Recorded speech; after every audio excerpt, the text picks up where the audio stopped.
जय गुरुदेव। गुरु ब्रह्मा गुरु विष्णु गुरुदेवो महेश्वरा, गुरु साक्षात पर ब्रह्म तस्मै श्री गुरुवे नमः। सर्वप्रथम मैं अपने गुरु जी के चरण स्पर्श करके आरंभ करती हूँ। आज वास्तुशास्त्र के इस वीडियो में हम यह देखेंगे कि बार बार एक्सीडेंट होते हैं यदि किसी व्यक्ति के साथ, उसके फैमिली में यह प्रॉब्लम चल रही है कि ये हर थोड़े महीनों में या हर थोड़े टाइम में किसी न किसी व्यक्ति का एक्सीडेंट हो रहा है, या उनके घर में यह समस्या चल रही है कि अधिक यात्राएं करनी पड़ रही हैं, जो कि आवश्यक भी नहीं है। जनरली एक टूर के बाद दूसरा टूर, अधिक यात्राएं भी यदि व्यक्ति को करनी पड़ रही है तो ये समस्या क्यों हो रही है, इसका रीज़न क्या है, बार बार एक्सीडेंट्स होने का और अधिक यात्राएं करने का रीज़न क्या है। तो इसके लिए हम लोगों को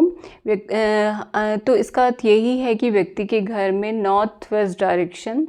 जिसे कि वायव्य कोण या वायव्य दिशा भी कहा जाता है,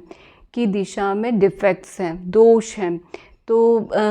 यदि व्यक्ति के घर में वायव्य कोण या वायव्य दिशा नॉर्थ वेस्ट डायरेक्शन में दोष हैं, तो व्यक्ति के साथ यह प्रॉब्लम्स रहती हैं कि बार बार एक्सीडेंट होते हैं घर के सदस्यों के साथ, या अधिक यात्राओं की समस्या रहती है। तो आइए देखते हैं नॉर्थ वेस्ट डायरेक्शन और उसके आसान उपाय, जिसके द्वारा कि आप उन आसान उपायों को करने के पश्चात आपके साथ यह समस्या पूर्णतः रूप से खत्म हो जाएगी, और न तो आपके घर में एक्सीडेंट्स होंगे और न ही आपको अधिक यात्राएं करनी पड़ेंगी। तो आइए देखते हैं नॉर्थ वेस्ट डायरेक्शन और उसके उपाय। नॉर्थ वेस्ट डायरेक्शन, जिसे कि वायव्य कोण या वायव्य दिशा कहते हैं, उत्तर और पश्चिम के बीच की जो दिशा रहती है उसे नॉर्थ वेस्ट डायरेक्शन कहा जाता है।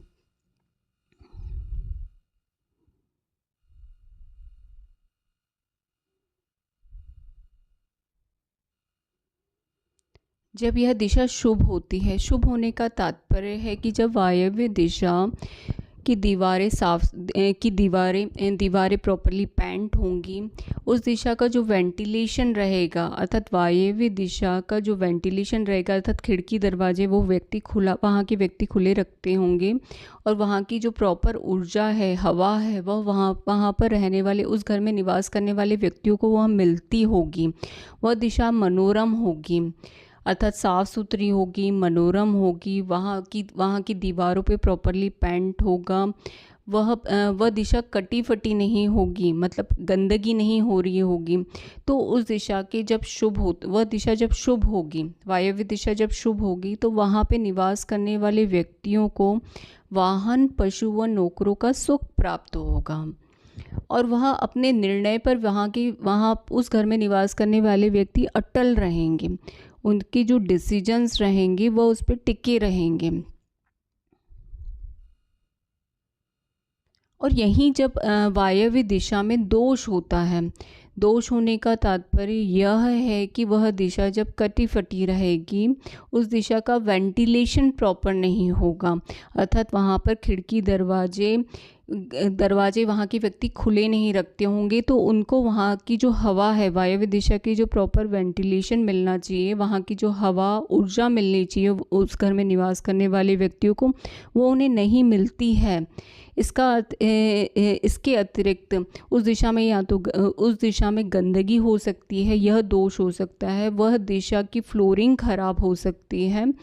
वहाँ गंध का दोष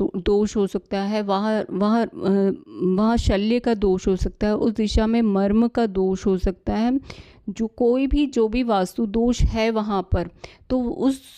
उस दिशा में दोष होने पर, वायव्य दिशा में दोष होने पर, वहाँ पर उस घर में निवास करने वाले व्यक्तियों को इन सभी दोष के जो लक्षण यहाँ बताए जा रहे हैं वह सब उन्हें मिलेंगे। या तो वहाँ पर अधिक यात्राएं होने की समस्या होगी, कि अनावश्यक यात्राएं, यानी जो आवश्यक नहीं है, किसी कार्य के लिए जब व्यक्ति यात्रा करता है और किसी कार्य के बिना, मतलब वह उसका काम नहीं है, लेकिन फिर भी उसको वो यात्रा, वो ट्रैवलिंग उसको जर्नी करनी पड़ रही है, तो इसका अर्थ है, और उसे बार बार जर्नी करनी पड़ रही है, मतलब एक बार वह टूर से आया, फिर जाना पड़ रहा है, अधिक यात्रा करनी पड़ रही है, तो यह एक दोष हो गया। नौकरों से कष्ट है, दुर्घटनाएं बहुत अधिक हो रही हैं, एक्सीडेंट्स बहुत हो रहे हैं घर के व्यक्तियों के साथ, विचारों में अस्थिरता है, जीवन में नीरसता है, मतलब उल्लास उत्साह नहीं है जीवन में। जीवन तो जी रहा है व्यक्ति, लेकिन वह उत्साह के साथ नहीं जी रहा है। श्वास रोग अर्थात जैसे अस्थमा की प्रॉब्लम है, कोई भी श्वास रोग हो सकता है, अस्थमा की प्रॉब्लम एक एग्जाम्पल है, एवं वायु रोग गैस से रिलेटेड प्रॉब्लम है, उससे तो भी व्यक्ति को तो भी इसका अर्थ यही है कि वायव्य दिशा में दोष है, इस कारण से व्यक्ति को यह सब प्रॉब्लम्स या इनमें से कोई प्रॉब्लम्स को फेस करना पड़ रहा है। यदि व्यक्ति को इनमें से कोई भी दोष के लक्षण प्राप्त होते हैं तो उसे अपने घर में वायव्य दिशा को देखना चाहिए, और यदि दोष है तो सबसे पहले उस दिशा में जाकर आपको यह देखना चाहिए कि कहीं दीवारें तो कटी फटी नहीं है, मतलब प्रॉपरली पेंट हो रहा है, ऐसा तो नहीं कि उसकी पपड़ियाँ निकल रही हों, उस दिशा में जाले लगे हुए हों, गंदगी हो रही हो, वहाँ आप कूड़ा कचरा रखते हो, डस्टबिन रख रहे हैं, या फिर उस दिशा में या फिर वहाँ की खिड़की दरवाजे हैं लेकिन आप प्रॉपरली उसे खोल के नहीं रखते, उसकी वहाँ का वेंटिलेशन, वहाँ की जो हवा, वहाँ की जो ऊर्जा वहाँ रहने वाले व्यक्तियों को मिलनी चाहिए, आपको मिलनी चाहिए, वो आपको प्राप्त नहीं हो रही, तो वहाँ की खिड़की दरवाजे आप खोल के रखिए। इसके अतिरिक्त यदि और कोई दोष है, गंदगी है तो गंदगी ठीक कीजिए, साफ़ सुथरा रखिए उस दिशा को। दीवारों के पेंट खराब हो रहे तो प्रॉपरली पेंट करवाइए उस वहाँ की दीवारों को। टूट फूट रहा है, यदि कांच में क्रैक वगैरह हैं तो वह सब कांच वगैरह आप चेंज करवाइए। फ्लोरिंग में अगर फ्लोरिंग टूट फूट रही है तो फ्लोरिंग ठीक करवाइए। यह सब दोष दूर करने के पश्चात ही हम वास्तु उपाय करेंगे। जब ये दोष आपके दूर हो जाएंगे तो वास्तु उपाय में क्या करना है वो हम देखते हैं। इस दिशा के जो दिक्पाल हैं वायु, तो देवता वायु हैं, तो उनका ग्रह जो है, वायव्य दिशा का जो ग्रह है वह है चंद्रमा, और चंद्रमा ग्रह का रत्न होता है मोती। और यहाँ की ये जो देवता हैं, वायु देवता हैं, उनका जो वाहन है वो है मृग अर्थात हिरण, और देवता का जो भोजन है तिल, घी, भात व कुल्थी। देवता का अस्त्र है ध्वज। यह सब उपाय इसीलिए बताए जा रहे हैं कि इनमें से आप इन उपायों को करके आप वायव्य दिशा का दोष खत्म कर सकें और आपको यह दिशा शुभ फल प्रदान करें। तो करना क्या है, आप कॉपर प्लेट पर जो आपको ध्वज का चिन्ह बताया गया है, मृग का चिन्ह बताया गया है, वह कॉपर प्लेट लेकर, मतलब कॉपर प्लेट पर आप मृग का चिन्ह बनवा सकते हैं, आप ध्वज का चिन्ह बनवा सकते हैं। उस कॉपर प्लेट पे बनवा के आपको वायव्य दिशा की ज़मीन में गड्ढा कर अर्थात 3 इंच का गड्ढा करके ज़मीन में आपको इस कॉपर प्लेट को आपको दही, दूध, घी, गोमूत्र और गोबर से स्नान करवा के, फिर गंगा जल से स्नान करवा के आप इसको ज़मीन के अंदर विधि विधान से पूजा करके शुभ मुहूर्त में आप अर्थात अमावस्या, चौदस, इन दिनों को छोड़कर पंचांग के अनुसार, पंचांग को आप फॉलो कर सकते हैं, पंचांग के अनुसार शुभ मुहूर्त देख के आप किसी शुभ मुहूर्त पर पूजा करके आप इसको कॉपर प्लेट को ज़मीन के अंदर वायव्य दिशा में लगाएंगे, और फिर ज़मीन के अंदर रख के फिर इसको मिट्टी डाल के फिर सीमेंट करके फ्लोरिंग कर देंगे। तो यह आपका एक सॉल्यूशन हुआ। इसके अतिरिक्त आप कागज़ पर वायव्य दिशा की दीवार पर भी मृग का चित्र लगा सकते हैं। अब मृग का चित्र लगा सकते हैं तो मृग का चित्र कैसे लगाना है, वायव्य दिशा की दीवार पे 7 बाय 7 इंच या 9 बाय 9 इंच का कागज़ लेकर उस पर ये पिक्चर लगाकर आप चिपका सकते हैं। ज़मीन के अंदर मोती लगाना, तो आपको करना क्या है, यह भी आपको ज़मीन के अंदर जब मोती लगाना है तो आप कैप्सूल के अंदर लगाएंगे। कैप्सूल कॉपर का हो सकता है, कैप्सूल चांदी का हो सकता है, यदि आप अफोर्ड कर सकते हैं तो कैप्सूल सोने का भी हो सकता है। उसके अंदर आपको मोती रखना है। मोती प्योर होना चाहिए और है ना मोती प्योर होना चाहिए। इसे आप दूध, दही, घी से आप पहले इससे स्नान करवा दीजिए मोती को, और फिर इसको कैप्सूल के अंदर रख दीजिए। और इसको लगाने की विधि बिल्कुल सेम है जैसे हमने कॉपर प्लेट को किया था। ज़मीन के अंदर गड्ढा करके आप मोती को कैप्सूल के अंदर रखकर विधि विधान से शुभ मुहूर्त में शुभ दिन पूजा करके आप इसे उस मोती को ज़मीन के अंदर रख दीजिए। अगर आप फ्लैट में रह रहे हैं और ज़मीन के अंदर यदि आप नहीं रख सकते हैं तो आप यह कार्य दीवार के अंदर भी कर सकते हैं। वायव्य दिशा की दीवार के अंदर भी आप कैप्सूल लगा सकते हैं। और इसमें जो देवता का भोजन बताया गया है, तिल, घी, भात और कुल्थी, इसे आप खुद को स्वयं को ग्रहण करना है। सोमवार के दिन आप इसे खुद ग्रहण कीजिए तो भी आपको समस्या का समाधान मिलेगा। आप इन सभी उपायों को कर सकते हैं जिससे कि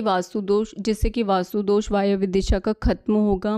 और जो आपकी अनावश्यक यात्राएं यानी बार बार यात्राएं होना